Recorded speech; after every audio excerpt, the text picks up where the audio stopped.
Hello po mga ka-farming. Merong inahing baboy na nanganak. 14 po ang kanyang biik. At sobrang healthy po ang mga biik mga ka-farming.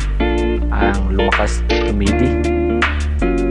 Ang suso po sa ating inahing baboy mga ka-farming ay 16. So may bakanting 2. Ang importante po mga ka-farming na makadidi lahat ng ating mga biik. So ito pong inahing baboy mga ka-farming ay third parity na po ang pagpapanganak niya. Sobrang laki talaga ang mga biik at healthy talaga. So nakadepende talaga sa inahin mga ka-farming kung anong lahi ang ating mga inahin. Sa akin po mga ka-farming, itong inahin ay Duroxan large white. So bali ang Durox po ay boar at yung large white ay inahin. Yun po eh. Hello po, ito po ang ating mga patiners. Ito po ay 2 months na po. Kakatapos lang tayo nagpapakain sa kanila mga ka-farming. Kaya ito na po, pusog-pusog na pusla. So bali grower stage na tayo mga ka-farming. Kaya ganito na sila kalaki. Estimated na kilo po ito ay 40 to 50 kilos mga ka-farming sa live weight. Ito po na biik mga farming ay kaya 6 days mula po na isinilang sila mga farming. Kaya healthy naman ito mga farming. Kaya lang mga farming ay madumi kasi malakas talagang ulan dito sa amin. Kaya ganyan sila kadumi ang ating mga biik. Wala pa rin tayong. So ito po mga farming, malakas talaga dumidi ang mga ganito na edad mga farming. So ito po mga farming ay 28 days na. Malapit na po ito mahiwalay mga farming.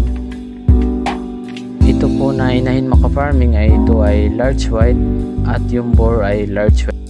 Ganyan po ang mga kanilang katawan mga farming, mahaba at manipis ang kanilang katawan.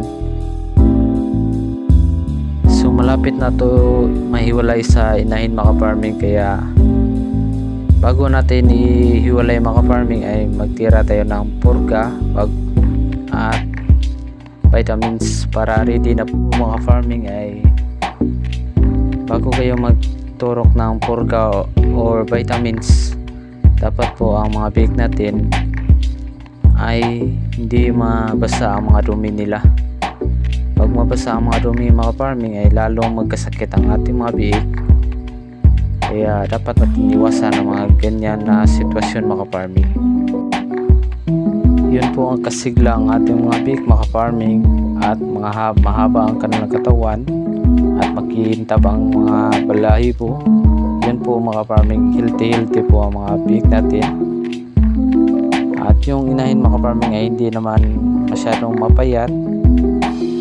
Mas napayat na siya mga farming kasi malakas dumidi ang mga biik natin. 11 po itong mga farming ang mga biik. Yan po. So bali ang edad na ito ang mga farming ay 28 days.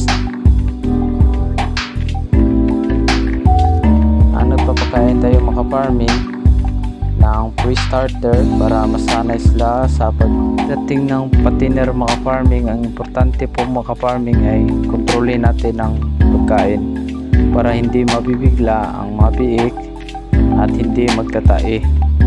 Pag nagtatae mga farming ay madili talaga ang paglaki ng mga biik.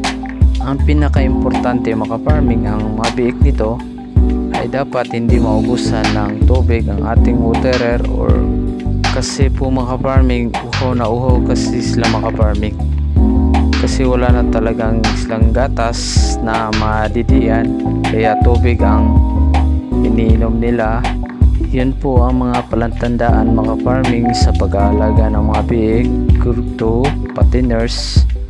Ang importante po mga farming, yun po ay dapat iwasan ng only feeds pag biik pa lang mga farming. Sana po mga farming marami kayong natutunan ito na video. Happy farming!